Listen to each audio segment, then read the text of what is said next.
मराठी कविता. कवितेचं नाव आहे भानवेडा भानात असता. कवितेचे कवी आहेत श्री गोळे.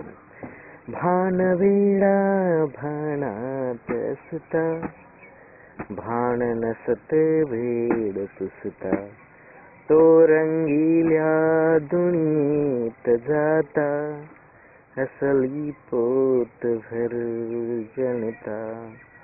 भानवेडा मुळीचा तो नव्हता, छंदे ध्यास लागला त्यास होता.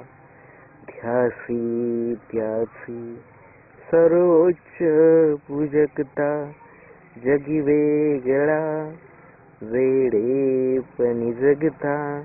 असामान्य काय नवलता, अन्य म्हणून लोक हसता. भलतेच तयासी वाटता, त्यास भास वाटत नव्हता.